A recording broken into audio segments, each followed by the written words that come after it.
এটা একটা লাভবান ব্যবসা, অবশ্যই 100% একটা লাভবান ব্যবসা, এবং বাচ্চা বিক্রি হালাল ব্যবসা। আমি মনে করি হালাল ব্যবসা, এটা আল্লাহর রাসূলের সুন্নত ছাগল পালন করা।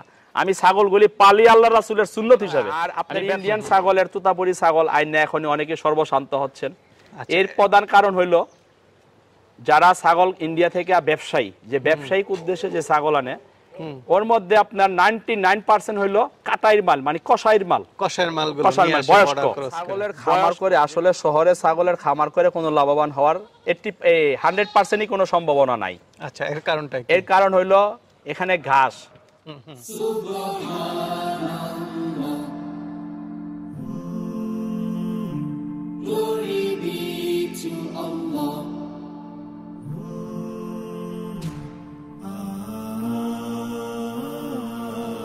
আসসালামু আলাইকুম সুপ্রিয় দর্শক মণ্ডলী, আশা করি আপনারা ভালো আছেন, সুস্থ আছেন। কৃষি টিভির পক্ষ থেকে আপনাদেরকে স্বাগত জানিয়ে শুরু করছি আমি মোহাম্মদ জুয়েল রানা। সুপ্রিয় দর্শক মণ্ডলী, আজকে আমরা চলে আসছি ঢাকা কেরানীগঞ্জ আতাসু আপনার খেলনা ফ্যাক্টরির সামনে। তো দেখতে পাচ্ছেন মাশাআল্লাহ, আমি একটি বিশাল ছাগলের খামারে দাঁড়িয়ে আছি। আর এই ছাগলের খামারটা যিনি দিয়েছেন দেখতে পাচ্ছেন আমার সাথে দাঁড়ানো, উনি একজন পুরান ঢাকার ব্যবসায়ী। তো আপনারা জানেন পুরান ঢাকার লোক কিন্তু খুব শৌখিন। তো উনিও শখ করে ইন্ডিয়া থেকে 2টা 4টা করে ছাগল এনে দেখতে পাচ্ছেন বিশাল বড় একটি খামার। এখানে হানসা ছাগল রয়েছে, তুতাপুরি অরিজিনাল ছাগল রয়েছে। তো আজকে আমরা অনেকে আপনারা ছাগল পালন করতে চান শখে বা বাণিজ্যিকভাবে, তো ওনার কাছ থেকে কিছু পরামর্শ নেওয়ার চেষ্টা করব যে কিভাবে ছাগলের খামারটা শুরু করা যায়, কেন মানুষ ছাগলের খামার দিয়ে লস হয়, সে বিষয়গুলো একটু তুলে ধরার চেষ্টা করি। আসসালামু আলাইকুম। কেমন আছেন ভাই? ভাই ভালো আছেন? এই তো আলহামদুলিল্লাহ ভালো আছি। আপনার পরিচয়টা একটু দিবেন। আমার নাম কাউসার, আমি একজন ব্যবসায়ী পুরান ঢাকার। জি জি জি। তো ভাই ব্যবসার পাশাপাশি ফল এবং চাল ব্যবসায়ী, ব্যবসার পাশাপাশি আমি জায়গাটা শখের বসে, আমি ছোটবেলা থেকে আমার শখ গরু ছাগল পাখি কবুতর পালন করার। তো আমি এগুলি শখেই পালি, কোনো বাণিজ্যিক না। আমার গরুর খামার ছিল, গরুগুলি বন্ধ করে দিয়েছি, কারখানা করতেছি। এখন ছাগল অনেক প্রচুর হয়ে গেছে, তার কারণে আমি কিছু ছাগল এখান থেকে যদি কেউ নেয়, আবার এমন আছে অনেক খামারি আছে নতুন খামার দিবে, আমি যদি কেউ নিতে চাই A to Z আমি তাকে দিয়ে দিব। আচ্ছা আচ্ছা, প্রাইসও কমাইয়ে রাখবো, আলোচনা সাপেক্ষে আসবে, নিতে চাইলে নিতে পারবে। আমার এখানে ছাগল সম্পূর্ণ PPR ভ্যাকসিন, সব খুরা রোগ সমস্ত ভ্যাকসিন করা। আচ্ছা, এই যে বলছেন শখের বসে করা, কত বছর যাবত? আমি 25 থেকে 30 বছর যাবত করতেছি। 25 থেকে 30 বছর? হ্যাঁ। আচ্ছা, আমি তো টাইটেলে বলেছিলাম 20 না বছর। না না না না, আমি ছোট বাবা বুঝ হওয়ার পর থেকে আমি এগুলি পালি। আচ্ছা, আপনি তো আমার সাথে কথা বলতেছিলেন যে আপনি নিজে ইন্ডিয়া থেকে কিছু ছাগল আনছেন। জি জি জি জি। ব্যবসার উদ্দেশ্যে ইন্ডিয়া যাওয়া? না না, ব্যবসা, আমার ব্যবসা আছে ইন্ডিয়ার সাথে।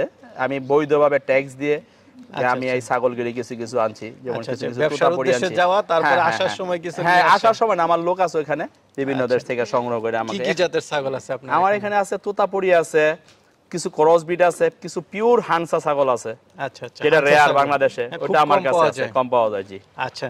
তো কাউসার ভাই, জি, আপনি যেহেতু বেশ অভিজ্ঞ, আমার অনেক দর্শক আছে আসলে তারাও শখের বসে এরকম তুতাপুরি বা হানসা ছাগল দিয়ে খামার করতে চায়। জি, তারা কিভাবে করলে ভালো হবে বা লাভবান হবে? তারা লাভবান ছাগলের খামার করে, আসলে শহরে ছাগলের খামার করে কোনো লাভবান হওয়ার 100%ই কোনো সম্ভাবনা নাই। আচ্ছা, এর কারণটা কি? এর কারণ হইলো এখানে ঘাস। যদি ছাগলের খামার কেউ বা গরুর ছাগল যেটাই পালুক খামার করতে চায়, 80% যদি নিজস্ব উৎস থেকে ঘাসের সংগ্রহ দিতে পারে, যোগান দিতে পারে, তাহলে সেই জন্য ছাগলের খামার করে। আচ্ছা, বিশেষ করে গরুর খামারের ক্ষেত্রে আরো বেশি। কিন্তু ছাগলের খামারের ওর মেন খাবার হইছে ঘাস। এই যে আমরা দানাদার খাবার দিই, আসলে এটা দানাদার খাবার, ওর খাবার না। ওর খাবার হইছে ঘাস, লতা পাতা এগুলি। যদি ও ঠিক মতো এগুলি 80% খায়, 20% যেদিন বৃষ্টি হয় দানাদার খাবার দেয়, তাহলে সে অবশ্যই প্রতিদিন হালকা করে কিছু দানাদার খাবার অভ্যাস করতে হবে, তখন সে ছাগলের খামার করে লাভ করতে হবে। এখন কিছু নতুন উচ্চ শিক্ষিত কিছু তরুণ আসছে, এইভাবে ঢুকতেছে, আলহামদুলিল্লাহ, এটা খুব ভালো কথা। অন্য নেশায় না গিয়ে এখন পশু পাখির লাইনে, যেমন আমাদের ডেয়ারি ফার্মার্স অ্যাসোসিয়েশন আছে, গরুর খামার আছে, এগুলি তো অনেক ইয়ং যুবক ঢুকতেছে, তাদেরকে স্বাগতম। তারা আসুক, করুক, বুঝুক, কিন্তু আগে কিছু প্রশিক্ষণ নিয়ে তারপরে খামার করুক। আচ্ছা, পাশাপাশি কয়েকটা খামার ভিজিট করলে মনে হয়। আর আপনার ইন্ডিয়ান ছাগলের তুতাপুরি ছাগল আইনে এখন অনেকে সর্বশান্ত হচ্ছেন। এর প্রধান কারণ হইলো যারা ছাগল ইন্ডিয়া থেকে ব্যবসায়ী, যে ব্যবসায়িক উদ্দেশ্যে যে ছাগল আনে, ওর মধ্যে আপনার 99% হইলো কাটাইর মাল, মানে কষাইর মাল, বয়স্ক, যেগুলি আর কোনোদিনই ধারণ ক্ষমতা করতে পারে না, বাচ্চা দিতে পারে না, তারপরে আপনি ডাকে না, ডাক আসলে ডাক রাখে না, কারণ ওর তো বয়স শেষ। ও ইন্ডিয়ালা বিক্রি করছে রিজেক্ট গুলি, কসাইর মাল। আর যদি ভালো কেউ আনতে পারে সে তারটা হবে। আচ্ছা আচ্ছা। বিশেষ করে আপনার যেমন যে কসাইর মালগুলি আছে তাদের সারা বছরই অসুখ লেগে থাকে। এগুলো নেওয়ার পরে অনেকে অভিযোগ করে ভাই মারা গেছে এই করছে, কিন্তু এটা তো আমাদের দোষ, যারা বিক্রি করে তাদের দোষ না। আমরা কেন না বুঝে ছাগল কিনলাম, কসাইর মাল কিনলাম। দেখেন আমার এখানে আমার লোক বলছে যেরকম 60,000, তখন একটা ছাগলের দাম যদি 60,000, যে বলবে একটা ছাগল 10 কেজি গোস হবে, 15 কেজি গোস হবে, এটার দাম 60,000। আরে ভাই এটা তো বসতে হবে, ওটার ব্লাড লাইন বসতে হবে। তার 10,000 টাকা আমার এখানেও আছে। আচ্ছা আচ্ছা, 10,000 টাকার ছাগল আছে, 60,000 টাকা, মানে 2 লাখ টাকা দামের ছাগল আমার কাছে আছে। আচ্ছা, না আমরা একটা কবুতরও দেখি 1 লাখ টাকা। হ্যাঁ আপনাদের পুরান টাকা। হ্যাঁ আমার কাছেই আছে। আবার একটা কবুতর আর আমার কাছেই আছে 200 টাকা দামের কবুতর আছে, আবার 4 লাখ টাকা দামের কবুতর আছে। আচ্ছা, এটা হচ্ছে আসলে মূলত হচ্ছে যে ব্রিডের উপরে, কি জাত কি। জি জি জি জি। আচ্ছা, তো আপনার কি মনে হয় যে উন্নত জাতের ছাগলের খামার করে কি বাংলাদেশে বেকার যারা আছে বা যারা করতে চায় তারা কি পারবে কিনা? অবশ্যই এটা একটা লাভবান ব্যবসা, অবশ্যই 100% একটা লাভবান ব্যবসা। এবং বাচ্চা বিক্রি হালাল ব্যবসা। আমি মনে করি হালাল ব্যবসা, এটা আল্লাহর রাসূলের সুন্নত ছাগল পালন করা। আমি ছাগলগুলি পালি আল্লাহর রাসূলের সুন্নত হিসাবে, আমি ব্যবসায়িক উদ্দেশ্যে পালি না। এটা আল্লাহর রাসূলের সুন্নত, এই জন্যই ছাগল পালন করি আমি। না সব মোটামুটি সব নবী রাসূলরাই কিন্তু ছাগল পালন করছে।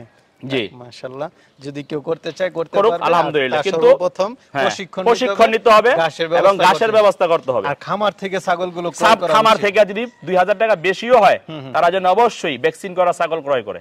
আচ্ছা আচ্ছা, কোন ব্যাপারী থেকে কিনলে অনেক না না না না না মারা যাবে, প্রাথমিক পর্যায়ে একটা ধাক্কা খায়, ওই ছাগল নষ্ট হয়ে যাবে। ছাগল যেন মারা না যায় বা ক্ষতিগ্রস্ত না হয়, এর জন্য আপনি কি করেন? এইটা নিয়ে দুইটা কাজ, একটা হলো শীতের দিনে শীত থেকে রক্ষা করা, আর বৃষ্টির দিনে বৃষ্টি থেকে রক্ষা করা। আচ্ছা আচ্ছা, এটা করলে দেখা যায় আর ছাগলের কিছু হবে না, ঠান্ডা থেকে সব রোগ বালাই, পিপিআর বলেন পিপিআর যা হইবো সব ঠান্ডা থেকে, ঠান্ডা যেন না লাগে, সেজন্য আপনি কি করেন? আমি ওই যে আমার ঘরটা দেখতে পাচ্ছেন, দেখেন একদম একটা ময়লাও নাই। মানুষের থেকে ঘরে থেকে সুন্দর পরিষ্কার পরিচ্ছন্ন 1 নম্বর রাখতে হবে, যাতে বৃষ্টির দিনে এটা তেরপাল দিয়ে ঢাকা দেওয়া যায়, যেন ঠান্ডা না লাগে। আর বৃষ্টির দিনে যেমন বৃষ্টি না আসে তেরপাল দিয়ে ঢাকা দিতে হবে ঘর। আচ্ছা আচ্ছা। আর ঠান্ডার ওষুধ হিসেবে কি দেন? ঠান্ডার ওষুধ অনেক ওষুধ আছে, এটা ডাক্তারের কোন অসুখ হয়েছে এটা ডাক্তারের পরামর্শ নিয়ে সবাই যেন ছাগলের ট্রিটমেন্ট করে, আপনি তো না বুঝে না শুনে যেন না করে, এজন্য জিজ্ঞেস করা। না না এটা অভিজ্ঞতা আছে, কিন্তু এটা বলা ঠিক না, আমি তো ডাক্তার না। ডাক্তারের পরামর্শ নিয়ে, কারণ একটা ওর ভাইরাস ঠান্ডা লাগতে পারে, এমনি জ্বর কাশি ঠান্ডা আসতে পারে, এখন কোনটা বলবো? সবাই তো সব সময় ডাক্তার না না, অবশ্যই এটা আমি পরামর্শ, ডাক্তার আছে প্রত্যেক উপজেলা প্রাণী সম্পদ কেন্দ্র আছে, ওইখানে গেলে ওনারা ট্রিটমেন্ট দেয়। আগে দিত না, এখন ওনারা খুব ভালো আমাদের প্রতি, ওনারা সদয়, আমাদের ডেইরি ফার্মাসি অ্যাসোসিয়েশনের পক্ষ থেকে অনেক বলা হয়েছে, ওনারা এখন এই ব্যাপারে খুব সচেতন। আচ্ছা আচ্ছা, এক সময় কিন্তু তাদেরকে পাওয়াটা না না এখন পাওয়া যায়, এখন তাদের সব সময় পাওয়া যায়, মোটামুটি সব জায়গায় পাওয়া যায়। অনেকে আপনারা আসলে ফোন দিয়ে জিজ্ঞেস করেন বিভিন্ন রোগবালাই, এগুলো রোগবালাই, এটা আমি বলবো না, অবশ্যই আমি বলবো না, এটা ডাক্তারের পরামর্শ ছাড়া। আমি অনেক ডাক্তার আমার লাগছে ঠান্ডা, মানে যদি আমার ডায়রিয়ার ওষুধ খাওয়ায় তাহলে কি ছাগল ভালো হবে? ভালো হবো, ছাগলের ক্ষেত্রে তাই। প্রত্যেক উপজেলায় প্রাণী সম্পদ হাসপাতাল আছে, আপনারা ওইখানে যদি পারেন ছাগল নিয়ে যান বা মোবাইলে ভিডিও করে নিয়ে যান যে আমার কি সমস্যাটা হলো দেখেন, ওনারা অবশ্যই দেখবেন। তো কাউসার ভাই আপনাকে কষ্ট দিলাম না? না না, আপনি কষ্ট দিলাম, সুন্দর সুন্দর কথা আমি আসতে চাইছিলাম না লাইভে, আপনি বলাতে আসছি। ইনশাআল্লাহ ঠিক আছে, আসসালামু আলাইকুম।